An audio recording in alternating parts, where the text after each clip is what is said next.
ഈ കിരണും കല്യാണിയൊക്കെ ഒരു സംഭവമാണല്ലേ? കല്യാണിയുടെ ജീവിതം എന്ന് പറയുന്നതേ വെറും സംഭവമല്ല, സംഭവ ബഹുലോ. അവർക്ക് ഒരു സമയത്ത് ബ്രഹ്മമുഹൂർത്തത്തിൽ എഴുന്നേക്കാതെ പറ്റില്ലായിരുന്നു. 3-3:30 എഴുന്നേക്കണം. പശുക്കളെ കറന്ന പാലുമായിട്ട് സകല വീടുകളും കടകളും കയറി ഇറങ്ങണമായിരുന്നു. അതും പോകുന്നത് സ്വന്തമായിട്ട് വള്ളം തുഴഞ്ഞ. അതുകൊണ്ട് ഇനി ഏത് സാഹചര്യമായിട്ടും അവർക്ക് പൊരുത്തപ്പെട്ട് ജീവിക്കാൻ പറ്റും. നമ്മളിപ്പോ വലിയൊരു പ്രതിസന്ധി തരണം ചെയ്തിട്ടാ ഒന്നിച്ചിരിക്കുന്നത്. ജീവൻ പണയം വെച്ച് കല്യാണം കഴിച്ചു എന്നൊക്കെ പറയാം. ഇന്നു മുതലാ സൂക്ഷിക്കേണ്ടത്. എന്ന് വെച്ച് പുറത്തേക്ക് ഇറങ്ങാതിരിക്കാൻ പറ്റൂ. എന്നെ അറിയാവുന്നവരോടൊക്കെ പോയി സോറി പറയണം. പിന്നെ അത്യാവശ്യം അടുത്തുള്ള ബന്ധുവീടുകളിലും പോകണം. നമുക്ക് എന്റെ വീട്ടിലേക്ക് പോകണ്ടേ? അതും വേണം. അതുകൊണ്ട് മുറിക്കകത്ത് കയറി കഥകടച്ചിരിക്കാൻ പറ്റില്ലെന്നാണ് ഞാൻ പറഞ്ഞത്.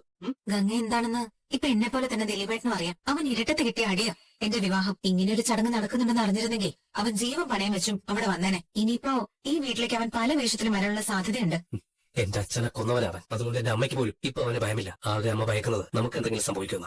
നമ്മുടെ കാര്യം നമുക്ക് നോക്കാം. രാജ്യം ഭരിക്കുന്നവർക്ക് പോലും നമ്മളെക്കാൾ ഭീഷണിയുണ്ട്. അവര് വെടിയുണ്ടെന്നും ബോംബിൽ നിന്നൊക്കെ രക്ഷപ്പെട്ടാ നടക്കുന്നത്. അല്ല, അതേപറ്റി ചിന്തിക്കാതെ ഇരുന്നാൽ മതി. പിന്നെ ഒരു ടെൻഷനും ഉണ്ടാവില്ല. നീ ചായ തണുത്തു പോവും. ചേച്ചി, കുറച്ചു ദിവസമല്ലേ ഞങ്ങൾ വന്നിട്ട്. ഇനിയിപ്പോ ഞങ്ങൾ അങ്ങ് പോവാന്ന് വിചാരിക്കോ? പോകാം. ആദ്യം അവരൊന്ന് വരട്ടെ. അവരിങ്ങോട്ടാ പോയത്? എനിക്കറിയത്തില്ല. 3 ആളും കൂടി ഇപ്പോഴിങ്ങനെ എന്നോട് പോലും പറയാതെ എവിടേക്കോ പോകുന്നുണ്ട്. ആ ഗംഗാപ്രസാദിനെ കുറിച്ച് എന്തെങ്കിലും അറിഞ്ഞിട്ട് പോകുന്നതാണോന്ന് അറിയത്തില്ലാമല്ലോ. നമ്മളെ ആരും ടെൻഷൻ ആക്കണ്ടെന്ന് പറഞ്ഞിട്ട് അവരാരും നമ്മളോടൊന്നും പറയത്തില്ല. നിങ്ങളെ കുറിച്ച് തന്നെയാ സംസാരിച്ചോണ്ട് നിന്നത്. ഇത് എങ്ങോട്ടാ പോയത്? അതെ, ഇവനെ രാവിലെ തന്നെ ഒരു ചായ കുടിക്കണമെന്ന്. എന്താ പിന്നെ ഒന്ന് പോയി ചുറ്റിക്കറങ്ങി വരാന്ന് കരുതി. അതെന്താ, ചായ എത്ര വേണേലും ഇവിടെ ഇട്ട് കൊടുക്കത്തില്ലേ? അത് നമ്മള് സ്ഥിരം പോകുന്ന ഒരു തട്ടുകടയില്ലേ കല്യാണി, അവിടെ പോയി ഒരു ചായ കുടിക്കണമെന്നാ എനിക്കും തോന്നി. വീട്ടിലെ ചായക്കാളും പലർക്കും ഇഷ്ടം തട്ടുകടയിലെ ചായ. അല്ല, വീട്ടിലെ ചായ കല്യാണി നല്ലത്. എങ്കിലും ഇടയ്ക്കൊന്ന് തട്ടുകടയിൽ പോയി അവിടുത്തെ ആ ഒരു അന്തരീക്ഷത്തിലേക്ക് ഒന്ന് ചായ കുടിക്കുമ്പോ അതൊരു വേറെ സന്തോഷം അല്ലേ സാറേ? അതെ അതെ. അപ്പോഴേ ഇവിടുന്ന് പോണെന്ന് പറയുവാ. അത് ഞാൻ സാറിനോടും പറഞ്ഞു. വീട്ടിലെ മാറി മാത്രമേ ഉള്ളൂ. കൂട്ടിന് ഒരുപാട് പേര് അവിടെ ഉണ്ടല്ലോടാ. എന്തായാലും 2 ദിവസം കൂടി കഴിഞ്ഞിട്ട് രണ്ടുപേരും പോയാൽ മതി. അയ്യോ, ഇനി 2 ദിവസം കഴിഞ്ഞ് പോയാലോ? അതിന് പ്രത്യേകിച്ച് ഒരു കാരണം കൂടി ഉണ്ടെന്ന് നീ കൂട്ടിക്കോ. ഇനി ഇവിടെ ചടങ്ങ് എന്തെങ്കിലും ഉണ്ടോ സാറേ? ഒരു ചടങ്ങ് കൂടെ ഉണ്ട്. എന്നാ പിന്നെ കുഴപ്പമില്ല സാറേ. ഇവളും പോണെന്ന് പറഞ്ഞ് കയറും പൊട്ടിച്ചോണ്ട് നിക്കുവാ കൊറേ നേരമായിട്ട്. അമ്മ വിളിച്ചായിരുന്നു. അപ്പൊ അമ്മയോട് പറയാറുന്നില്ലേ ഇവിടെ സന്തോഷത്തോടെ സുഖമായിട്ട് നിൽക്കുവാണെന്ന്? ഇവളുടെ സങ്കടം മാറട്ടെ എന്ന് കരുതിയാ ഇവള് നമുക്കൊപ്പം ഇങ്ങോട്ട് വിട്ടത്. അങ്ങനെയുള്ളപ്പോ നീ കുറച്ചു ദിവസം കൂടി ഇവിടെ നിന്നാലും കുഴപ്പമൊന്നുമില്ലാമല്ലോ. അയ്യോ, അത് പറ്റില്ല സാറേ. ഞങ്ങൾ ഇവിടേക്ക് വന്നിട്ട് 2 ആഴ്ച കഴിഞ്ഞു. ഞങ്ങള് ഞങ്ങളുടെ ഊരിൽ നിന്നും 2-3 ദിവസം പോലും മാറി ചെയ്തിട്ടില്ല സാറേ. ഇതൊരു പ്രത്യേക സാഹചര്യമല്ലേ? അങ്ങനെ വന്നുകൊണ്ട് നിനക്കും ഒരു മനസ്സമാധാനം കിട്ടിയില്ലേ? അതെ അതെ, ഇപ്പൊ ഭയങ്കര മനസ്സമാധാനമുണ്ട്. ഇവളുടെ കാര്യം അങ്ങനെ തന്നെ. ഇവിടെ വന്നപ്പോഴുള്ള അമലൊന്നും അല്ല ഇപ്പോഴത്തെ അമലും. നേരത്തെ നേരം കരഞ്ഞു കളിഞ്ഞ കണ്ണായിട്ടായിരുന്നു നിൽക്കുന്നത്. ഇപ്പൊ ഇവളുടെ ആത്മവിശ്വാസമൊക്കെ കൂടി. ഇനി കുറച്ചുകൂടെ കൂടാൻ വേണ്ടിയിട്ടാ ഇനി നിങ്ങൾ 2 ദിവസം കൂടി ഇവിടെ നിൽക്കാൻ പറഞ്ഞത്. ഞങ്ങള് ചില തീരുമാനങ്ങളൊക്കെ എടുത്തിട്ടുണ്ട്. ആ തീരുമാനം നടത്തിയിട്ട് 2 ആളും പോയാൽ മതി. ആ തീരുമാനം എന്താണെന്ന് ഞാൻ നിങ്ങൾക്ക് വഴിയെ പറഞ്ഞുതരാം. അപ്പോഴേ എനിക്ക് അച്ഛനൊന്ന് കാണണം. കണ്ടിട്ട് ഞാൻ ഉടനെ തിരികെ വരാം. ഞാനോട് വരട്ടെ കിരണേട്ടാ. അച്ഛനെ കണ്ടിട്ട് കുറേ ആയി. വേണ്ട, ഞാൻ ഡ്രസ് മാറിയിട്ടൊന്ന് പോയിട്ട് വരാം. അല്ല, എന്താ തീരുമാനം ഒന്നും പറഞ്ഞില്ലല്ലോ സാറമ്മ. എടാ, എന്തായാലും നിങ്ങൾക്ക് ദോഷം വരുന്ന ഒരു കാര്യവും കല്യാണിയോ കിരൺ സാറോ തീരുമാനിക്കത്തില്ല. അതുകൊണ്ട് നിങ്ങൾക്ക് ഗുണമുള്ള എന്തിനോ വേണ്ടിയാണ് ഇവിടെ നിൽക്കാൻ പറഞ്ഞിരിക്കുന്നത്. അപ്പോ അതങ്ങോട്ട് അനുസരിക്കുക. എന്നാ പിന്നെ കിരൺ സാർ പറയുന്ന പോലെ കേൾക്കാം, അല്ലേ അമലു? എന്തായാലും ആ പെങ്കൊച്ചിന്റെ കല്യാണം നടന്നല്ലോ രൂപേ. ആൾക്കാരെ ഒന്നും കൂട്ടണ്ടെന്ന് പറഞ്ഞതുകൊണ്ടാ ഞങ്ങൾ പോകാതിരുന്നത്. ഇന്നലെ കല്യാണ സമയത്തിനാ കല്യാണം നടക്കുന്നത് ഞങ്ങൾ അറിഞ്ഞത്. നേരത്തെ എന്നോടും ചന്ദ്രേട്ടനോടും അതേപ്പറ്റി പറഞ്ഞിട്ടുണ്ടായിരുന്നു. പിന്നെ ആളെ കൂട്ടുന്നില്ല എന്ന് പറഞ്ഞതുകൊണ്ട് ഞങ്ങൾ പോകാതിരുന്നതാ. കല്യാണം മുടങ്ങിയെന്നും പറഞ്ഞ് ചാനലിൽ വരെ വാർത്ത വന്നില്ലേ? അതൊക്കെ കിരണും കല്യാണ പയ്യനും കൂടി ഒരുക്കിയ നാടകമോ? അതുകൊണ്ട് കൊല്ലാൻ നടക്കുന്നവന്റെ ശ്രദ്ധ മാറിപ്പോയി. എന്നാലും അപകടം ഒഴിഞ്ഞു പോയിട്ടില്ല രൂപേ. ഇനിയും അവൻ കല്യാണ പെണ്ണിന്റെയും പയ്യന്റെയും പിന്നാലെ പോകത്തില്ലേ? പ്രത്യേകിച്ച് അവനെ പറ്റിച്ചതുകൊണ്ട് അവന് ദേഷ്യം കൂടിക്കാണും. അവനെ ഇപ്പൊ ആര് കണ്ടാലും തിരിച്ചറിയും. പിന്നെ വേഷമാറി നടക്കുന്നതുകൊണ്ട് പോലീസും നല്ല രീതിയിൽ അവനെ വാച്ച് ചെയ്യുന്നുണ്ട്. എങ്കിലും ഷാരി പറഞ്ഞതുപോലെ കാര്യങ്ങൾ അത്ര സേഫ് ഒന്നുമല്ല. മരിക്കാനായി നടക്കുന്നവന് എന്താ ചെയ്യാൻ പാടില്ലാത്തത്? ജീവിക്കണമെന്ന് ആഗ്രഹമുള്ളവരാ സൂക്ഷിക്കേണ്ടത്. കിരൺമും വരുന്നുണ്ട്. എന്തായി മോനെ കാര്യങ്ങള്? രാവിലെ ദിലീപും കാർത്തിയായിട്ട് ഞാൻ സംസാരിച്ചിരുന്നു. 2 ആളും ഹാപ്പിയാ. ഞങ്ങൾ ആ കല്യാണത്തെ പറ്റിയാ സംസാരിച്ചുകൊണ്ടിരുന്നത്. കല്യാണ പയ്യനും പെണ്ണും മോനും കല്യാണിയും ഒക്കെ സൂക്ഷിക്കണം കേട്ടോ. ഇനി സൂക്ഷിക്കേണ്ട കാര്യമൊന്നുമില്ല. അവന്റെ ശല്യമൊന്നും ഇനി ഉണ്ടാവില്ല. നീ എന്താ മോനെ അങ്ങനെ പറഞ്ഞത്? അത് പിന്നെ കാർത്തികയുടെയും ദിലീപിന്റെയും കല്യാണം കഴിഞ്ഞില്ലേ? ഇനി അവൻ അവരുടെ പിന്നാലെ നടക്കുമെന്ന് എനിക്ക് തോന്നുന്നില്ല. ഒന്നും അങ്ങനെ നിസ്സാരമായിട്ട് കരുതരുത് മോനെ. കാർത്തികയും ലക്ഷ്മിയമ്മയും ജീവിച്ചിരിക്കരുതെന്നാണ് അവന്റെ ആഗ്രഹം. അതുകൊണ്ട് അവൻ എല്ലാം ഇട്ടെറിഞ്ഞ് ഓടിപ്പോകുമെന്ന് കരുതണ്ട. കല്യാണം നടക്കുന്ന മുഹൂർത്ത സമയത്തൊക്കെ ഞാനും മോന്റെ അച്ഛനും ഒക്കെ പ്രാർത്ഥിച്ചുകൊണ്ടിരിക്കുവായിരുന്നു. എങ്ങനെയെങ്കിലും താലികെട്ട് നടക്കണേ എന്നായിരുന്നു പ്രാർത്ഥന. അല്ല, മുഹൂർത്ത സമയത്ത് നീ പുറത്തായിരുന്നില്ലേ? അതെ, അവൻ വരുമോ ഇല്ലയോന്ന് പറയാൻ പറ്റില്ലല്ലോ. അതുകൊണ്ട് പുറത്ത് വാച്ച് ചെയ്തോണ്ട് നിൽക്കുമായിരുന്നു. അമ്മ, അച്ഛൻ മുകളിലില്ലേ? ഉണ്ട് മോനെ. വയ്യാത്തതുകൊണ്ട് അധികം എങ്ങും പോവാറില്ല. ഞാനൊന്ന് പോയി കണ്ടിട്ട് വരാം. കല്യാണം കഴിഞ്ഞെന്ന് കരുതി സൂക്ഷിക്കാതെ നടക്കുന്നത് ശരിയല്ല രൂപ. കിരണിനോടും അവന് തീർത്താ തീരാത്ത പക കാണും. അവൻ അങ്ങനെയൊന്നുമുള്ള പേടിയൊന്നുമില്ല. ഇനി ഗംഗാപ്രസാദ് കൊല്ലുമെന്നും പറഞ്ഞ് അവൻ കഥകടച്ചിരിക്കാനും പോകുന്നില്ല. അവനെ ഭയന്ന് എല്ലാവർക്കും ഭയമില്ലാതായെന്ന് വേണം പറയാൻ. കാർത്തികയ്ക്കും കല്യാണിക്കൊന്നും ഇപ്പോഴവനെ പേടിയുമില്ല. അതുകൊണ്ടല്ലേ വീട്ടിൽ കയറിയപ്പോ അവന്റെ നേരെ കാർത്തിക നിറ ഒഴിച്ചത്. കിരണേ, കല്യാണമൊക്കെ കഴിഞ്ഞുപോയി. പക്ഷേ ഇനി കാർത്തികയ്ക്കോ ദിലീപിനോ എന്തെങ്കിലും അപകടം പറ്റിയ അതാണ് കൂടുതൽ സങ്കടം. എടാ, ഗംഗാപ്രസാദിന്റെ ശല്യം ഇനി ഉണ്ടാവില്ലല്ലോ. ഉണ്ടാവില്ല അച്ഛാ, അവൻ തീർന്നു. അവനെ ഞാൻ കൊന്നു. ഇത് പറയാൻ കൂടി ഞാൻ വന്നത്. താഴെ ആന്റി ഉള്ളതുകൊണ്ട് ഞാൻ പറഞ്ഞില്ല. കിരണേ, എന്താ സംഭവിച്ചത്? കല്യാണം നടക്കുന്ന ഓഡിറ്റോറിയത്തിൽ അവനെത്തി. പിന്നെ എന്റെ സകല ദേഷ്യം തീർക്കുന്ന രീതിയിലാണ് അവനെ തല്ലിയത്. തല്ലിയെന്ന് പറഞ്ഞാ തല്ലി ചതച്ചു. അവന്റെ നെഞ്ച് ഞാൻ കലക്കി. ഇടയ്ക്ക് അവൻ എന്നിൽ നിന്ന് വഴുതി എവിടെയോ പോയി ഒളിച്ചു. പിന്നെ അവനെ കാണുമ്പോ അവൻ ചത്തു കിടക്കായിരുന്നു. ആ സമയത്ത് അവന്റെ തല ചെറുതായിട്ട് പൊട്ടിയിട്ടുണ്ടായിരുന്നു. തല്ലുകൊണ്ട് വേച്ച് വെച്ച് അവിടെ ഒരു പാർക്കല് കിടപ്പുണ്ടായിരുന്നു. അതില് അവന്റെ തല ഇടിച്ചെന്നാ തോന്നുന്നേ. എന്നിട്ട് അവന്റെ ബോഡി എന്താ ചെയ്തേ? എന്റെ വീടിന്റെ പറമ്പിൽ കുഴിച്ചിട്ടു. വേരും രതീഷും കൂടെ കുഴിയെടുത്തത്.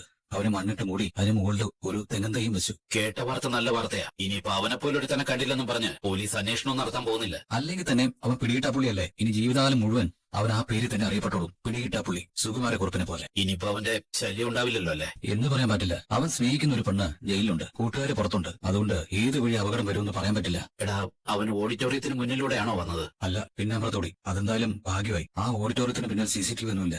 അതുകൊണ്ട് അവനെ തല്ലിയതൊന്നും എവിടെയും പറഞ്ഞിട്ടില്ല. എന്തായാലും ഇരുചെവി അറിയാതെ നീ ബോഡി മറവ് ചെയ്തല്ലോ അല്ലേ? അധികം ആരോടും അതേപ്പറ്റി ഞാൻ പറഞ്ഞിട്ടില്ല. അതെ, ഇനി പറയൊന്നും വേണ്ട. അപ്പോ പെങ്ങളുടെ കല്യാണവും നടന്നു, ആങ്ങളുടെ മരണവും നടന്നു അല്ലേ? അതൊക്കെ ദൈവനിയോഗമാണ് അച്ഛാ. കാർത്തിയും ദിലീപും സന്തോഷത്തോടെ ജീവിക്കാൻ ഗംഗാപ്രസാദ് ഈ ഭൂമിയിൽ ജീവിക്കാൻ പാടില്ലായിരുന്നു. അത് കൃത്യമായിട്ട് തിരിച്ചറിഞ്ഞ ദൈവങ്ങള് എന്നെ കൊണ്ട് അങ്ങനെ ചെയ്യിപ്പിച്ചതാ. അച്ഛൻ വിഷം കലർന്ന തേൻ കുടിക്കാൻ കാരണക്കാരനായത് അവനല്ലേ? ബുദ്ധി കൊണ്ടും ശക്തി കൊണ്ടും അവൻ ഇത്രയും കാലം ജയിച്ചു നിൽക്കുമായിരുന്നു. പക്ഷേ ഈ നാട്ടിൽ വന്നതോടുകൂടി അവന്റെ ശക്തി ക്ഷയിച്ചുപോയി. നേർക്ക് നേരെ നിന്ന് തല്ലിയപ്പോഴൊക്കെ അവൻ എന്റെ മുന്നിൽ പടഞ്ഞു വീണിട്ടേ ഉള്ളൂ. പിന്നെ ആയുസ് അവന് കുറച്ച് നീട്ടിക്കിട്ടി. അത് ഇന്നലത്തോടെ അവസാനിച്ചു. എടാ, അവിടെ എത്തിയ ശേഷം അവന്റെ പൊടി പോലും കണ്ടിട്ടില്ലല്ലോ. എന്താ സംഭവിച്ചെന്നറിയില്ലല്ലോ. അതാ എനിക്ക് മനസ്സിലാവാത്തത്. ഇനി അവൻ ആ കിരണിന്റെ കണ്ണിലെങ്ങാനും പെട്ടെന്തോ. അങ്ങനെ പെട്ടിട്ടുണ്ടെങ്കിൽ അവനെ കൊന്ന് കുഴിച്ചു മൂടിക്കണം. അതിപ്പോ എങ്ങനെ അറിയാനാടാ? എന്തോ ഇനിയിപ്പോ അറിയാനായിട്ട് അവിടെ ചെന്ന് ചാടി കൊടുക്കണ്ട. ഇനി അവൻ ആ കല്യാണ പയ്യന്റെ പെണ്ണിന്റെ കാറിന്റെ ഡിക്കിയിൽ ഇരിപ്പുണ്ടോ എന്തോ. അതിനൊക്കെ അവൻ വിദഗ്ധനാണല്ലോ. അങ്ങനെയാണെങ്കിൽ പെണ്ണിനെയും പയ്യനെയും ഒരുമിച്ച് പറഞ്ഞു വിടാനായിരിക്കും അവൻ നോക്കുന്നത്. അതൊക്കെ അങ്ങനെ പെട്ടെന്ന് നടക്കുന്ന കാര്യമാണോടാ? അവൻ എന്തോ സംഭവിച്ചിട്ടുണ്ട്. അവൻ ഏറ്റവും കൂടുതൽ ഭയന്നിരുന്നത് കിരണിനെ. അവന്റെ മുന്നിൽ ചെന്ന് വിട്ടാ ഓടി പോലും കാണൂല, കൊന്ന് കുഴിച്ചു മൂടും. ഇനി അവനെ കണ്ടില്ലെങ്കിൽ അവന്റെ പെണ്ണ് പരവുള്ളിറങ്ങുമ്പോ നമ്മൾ എന്ത് പറയടാ? അവളാണെങ്കിൽ അവന് വേണ്ടി കാത്തിരിക്കുക. എന്തായാലും ഒറ്റയ്ക്ക് അവനകത്തേക്ക് വിടണ്ടായിരുന്നു. നമ്മളും പോകേണ്ടതായിരുന്നു. അങ്ങനെയെങ്കിൽ എന്തെങ്കിലും ആക്രമണം ഉണ്ടായാൽ നമുക്കും എന്തെങ്കിലും ചെയ്യാൻ പറ്റിയേനെ. ഇനി പറഞ്ഞിട്ട് കാര്യമില്ല. നീ ഇതൊക്കെ നോക്കിക്കേ. എങ്ങനെയുണ്ട്? എന്താ സന്തോഷായ മോക്ക്? മോക്ക് കുറച്ച് സമ്മാനമൊക്കെ തരണമെന്ന് കല്യാണി മോള് പറഞ്ഞപ്പോ ഇത്രയൊക്കെ കാണുമെന്ന് ഞാൻ കരുതിയില്ല. ഇതൊക്കെ സ്വർണ്ണമാണോ? സ്വർണ്ണം അല്ലാതെ പിന്നെ വെള്ളിയോ? സ്വർണത്തിന് തീ പിടിച്ച വിലയാ. പക്ഷെ കല്യാണിയെ സംബന്ധിച്ചിടത്തോളം ഇപ്പോഴത്തെ വിലയിലും സ്വർണ്ണമൊക്കെ നിസ്സാരമായിട്ട് വാങ്ങാൻ കഴിയും. അല്ല, കാശുള്ളപ്പോഴല്ലേ നമുക്ക് ഇഷ്ടപ്പെട്ട സാധനങ്ങളൊക്കെ വാങ്ങിക്കേണ്ടതും ഇഷ്ടപ്പെട്ട ഭക്ഷണങ്ങളൊക്കെ വാങ്ങിച്ചു കഴിക്കേണ്ടതും. എന്നാലും എനിക്കെന്തിനാ? ഞങ്ങൾ അങ്ങനെ അധികം സ്വർണ്ണമൊന്നും ഉപയോഗിക്കാറില്ല. സ്വർണ്ണം ഉപയോഗിക്കേണ്ട സാഹചര്യമൊക്കെ വരുമല്ലോ. ഞങ്ങൾ ഇവിടെ നിന്നതും ജോലി ചെയ്തതൊന്നും ഇതിനു വേണ്ടിയായിരുന്നില്ല. ഇതിനു വേണ്ടിയിട്ടാണെന്ന് ഞാൻ പറഞ്ഞോ? നീ എനിക്ക് കാദംബരി ചേച്ചിയെ പോലെ തന്നെയാ. ചേച്ചിക്കും ചേച്ചിയുടെ കുഞ്ഞിനും ഒക്കെ ഞാൻ എന്തെല്ലാം കൊടുക്കുന്നുണ്ട്. അതൊക്കെ സ്നേഹത്തിന്റെ പുറത്ത് ചെയ്യുന്നതാ. സ്വന്തം കൂടപ്പിറപ്പിന് സന്തോഷം കൊണ്ട് കുറച്ച് സ്വർണം കൊടുക്കണമെന്ന് തോന്നി. അതുകൊണ്ട് നിനക്ക് തന്നേ ഉള്ളൂ. ഇതൊക്കെ നീ ഇപ്പൊ ഇടണ്ട, എല്ലാം ഞാൻ അണിയിച്ചു തരാം. മോളിപ്പോ അതേപ്പറ്റി ഒന്നും കൂടുതൽ ചിന്തിക്കണ്ട. കല്യാണി അങ്ങനെ കിട്ടുന്ന ലാഭത്തിന്റെ ഒരു പങ്ക് തൊഴിലാളികൾക്ക് കൊടുക്കുന്ന കൂട്ടത്തില് കിരൺ മോനും അങ്ങനെ തന്നെ. പിന്നെ നിങ്ങളോട് മോക്കൊരിത്തിരി കൂടുതൽ സ്നേഹം ഉണ്ടെന്ന് കൂട്ടിക്കോ. സ്വർണം കിട്ടിക്കഴിയുമ്പോ മുഖം തെളിയുന്നവരാ ഞാൻ ഉൾപ്പെടെയുള്ള പെൺകുട്ടിയെ. ഇവിടെ ഒരാൾക്ക് മാത്രം അത് കണ്ടപ്പോ വിഷമം. 10-25 ലക്ഷം രൂപയുടെ ഉരുപ്പടിയാ. അത് സന്തോഷത്തോടെ സൂക്ഷിച്ചു വെച്ചേക്കണം. ഇപ്പോഴേ കള്ളന്മാര് തേടി നടക്കുന്നത് സ്വർണത്തെയാ. പോയിട്ട് വരാം. എന്തിനാ ചേച്ചി ഇതൊക്കെ? കാര്യമുണ്ടാമല്ലോ. നീ ഇവിടെ നിന്ന് തിരിച്ചു പോകുമ്പോ നിറഞ്ഞ മനസ്സോടെ തന്നെ പോണം. അതെനിക്കും കിരണേട്ടന് നിർബന്ധമാ. അത്രത്തോളം വിഷമിച്ച നീ ഊരിൽ നിന്ന് വന്നത്. അപ്പൊ തിരിച്ചു ചെല്ലുമ്പോ അവിടുന്ന് വന്ന അമലുവിനെ ആയിരിക്കരുത് അവിടെയുള്ളവരെ കാണുന്നത്. എടാ വേലു, നിനക്ക് കുറച്ച് ഡ്രസ്സ് വാങ്ങിയിട്ടുണ്ട്. ഡ്രസ്സോ? എന്താ നീ ഇതൊരു ഡ്രസ്സൊന്നും കേട്ടിട്ടില്ലേ? ഇതൊന്നും വേണ്ടായിരുന്നു. ആഹാ, നീ ഇത് നിട്ട് നോക്കി. ഇത് നിനക്ക് പാകമായിരിക്കും. ഞാൻ വാങ്ങുന്നത് പാഴാവാറില്ല. നീ ഒന്ന് വെച്ച് നോക്കി. ഒന്ന് നോക്കടാ. കണ്ട നോക്ക്. എന്തിനാ സാറേ ഇതൊക്കെ? എടാ, ഇന്ന് നിന്റെ ദിവസം. നിനക്ക് വേണ്ടിട്ട് ഞാൻ എനിക്ക് ഇഷ്ടപ്പെട്ട ഡ്രസ്സൊക്കെ എടുക്കും. അതൊന്നും വേണ്ടാന്ന് നീ പറയരുത്, കേട്ടല്ലോ? ഞാൻ തിരിച്ചു പോകുന്നതിന് മുമ്പ് എനിക്ക് തരുന്ന സമ്മാനങ്ങളാണ്. നിടാ, നീ തിരിച്ചു പോകുന്നതിന് മുമ്പ് നിനക്ക് അർഹതപ്പെട്ട സമ്മാനങ്ങളൊക്കെ ഞാനും കല്യാണിയും തരാൻ തീരുമാനിച്ചിട്ടുണ്ട്. സാറേ, സമ്മാനങ്ങൾക്ക് വേണ്ടിയല്ല സാറേ ഞാൻ വന്നത്. സാറിനോട് കല്യാണി മേഡത്തോടുള്ള സ്നേഹം കൊണ്ടാ. എടാ, കല്യാണി എപ്പോഴും എന്നോട് പറയാറുണ്ട് നിന്റെ ഈ മേഡം എന്നുള്ള വിളി നിർത്തിക്കണമെന്ന്. നീ കല്യാണി ചേച്ചി എന്ന് വിളിച്ചാൽ മതി. അമല് വിളിക്കുന്ന പോലെ. അതുപോലെ തന്നെ അമലുവിനോടും പറയണം ഈ കിരൺ സാർ എന്നുള്ള വിളി വേണ്ട, ചേട്ടാന്ന് വിളിച്ചാൽ മതി എന്ന്. കേട്ടാ? നീ എനിക്കൊരു അനിയനാ. അമലും എന്റെ പെങ്ങളാ. കല്യാണിക്കും അങ്ങനെ തന്നെയാണ് നിങ്ങൾ രണ്ടാളും. അതുകൊണ്ട് വിളിയിൽ മാറ്റം വരുത്തണം. ശീലിച്ചു പോയില്ലേ സാറേ, ഇനി മാറ്റാൻ ബുദ്ധിമുട്ടാ. എന്നാലും മേഡം എന്നുള്ള വിളി വേണ്ട, കേട്ടോ? അത് നോക്കാം. എടാ, നീയെ ഈ ഷർട്ട് ഇഷ്ടപ്പെട്ടു നോക്കി. എനിക്ക് ഇതിനെ പറ്റിയൊന്നും വലിയ പിടിയില്ല സാറേ. ഇതുപോലെയുള്ള കുപ്പായങ്ങളൊന്നും അല്ലല്ലോ അവിടെ ഇടുന്നത്. സാറങ്ങ് എടുത്താൽ മതി. എടാ, നിനക്ക് ഇത്തരം വസ്ത്രങ്ങളൊക്കെ നല്ലതാടാ. പിന്നെ കല്യാണി പ്രത്യേകം പറഞ്ഞു അമലുവിന്റെ അമ്മയ്ക്കും ഒരു സാരി വാങ്ങണമെന്ന്. മാമൻ മരിച്ചതല്ലേ, അതുകൊണ്ട് അണിഞ്ഞൊരുങ്ങി നടക്കാൻ മാമിക്ക് വലിയ താല്പര്യമൊന്നും കാണില്ല. എടാ, അമ്മ നഷ്ടപ്പെട്ട ഒരു പെൺകുട്ടിയാണ് എന്റെ ഭാര്യ കല്യാണി. അവൾക്ക് അവളുടെ അമ്മയോടുള്ള സ്നേഹം നമുക്കൊക്കെ സങ്കല്പിക്കാൻ പറ്റുന്നതിനും അപ്പുറമാണ്. എന്നോട് ഞാൻ സമയം കിട്ടുമ്പോഴൊക്കെ കല്യാണിയുടെ കഥകൾ പറഞ്ഞിട്ടില്ലേ? കല്യാണിയും നിങ്ങളോട് അതേപ്പറ്റി പറഞ്ഞിട്ടില്ലേ? ഇന്ന് നിങ്ങൾ ഈ കാണുന്ന പെൺമക്കളെ അമിതമായിട്ട് സ്നേഹിക്കുന്ന അച്ഛനുണ്ടല്ലോ, ഒരു സമയത്ത് പെൺമക്കളെ കൊല്ലാൻ ആഗ്രഹിച്ച് നടന്ന ആളാ. പ്രത്യേകിച്ചും അന്ന് സംസാരിക്കാൻ കഴിയാത്ത കല്യാണി. ആ സമയത്തൊക്കെ കല്യാണി അടക്കി പിടിച്ചത് അവളുടെ ശ്വാസമായത് അവളുടെ അമ്മയാ. ആ അമ്മയാണ് അവൻ കൊന്നത്, ഗംഗാപ്രസാദ്. അവൻ ചില്ലറയൊന്നുമല്ല നഷ്ടങ്ങൾ ഞങ്ങൾക്കുണ്ടാക്കിയത്. എന്നാ ആ അമ്മ മരിച്ചിട്ട് അധികം നാളായിട്ടില്ല. അതിനിടയ്ക്കാണ് കല്യാണി കാർത്തിയുടെ കല്യാണം കൂടിയത്. മരിച്ചവരെ ഓർത്തിരുന്നിട്ട് കാര്യമില്ലല്ലോ. അവരുടെ ആഗ്രഹങ്ങൾ നമ്മൾ നടത്തി കൊടുക്കുകയാണ് വേണ്ടത്. ജീവിച്ചിരിക്കുമ്പോ അവര് പറഞ്ഞിട്ടുള്ള കാര്യങ്ങൾ. എടാ, നീ ഇതൊക്കെ ഒന്ന് ഇട്ട് നോക്കി. നിനക്ക് 3-4 ജോഡി വാങ്ങിയിട്ടുണ്ട്. എന്നിട്ട് നിന്നോടും അമലിനോടും എനിക്ക് ചില പ്രധാനപ്പെട്ട കാര്യങ്ങൾ പറയാനുണ്ട്. എന്താ സാറേ? അതൊക്കെ പറയാം.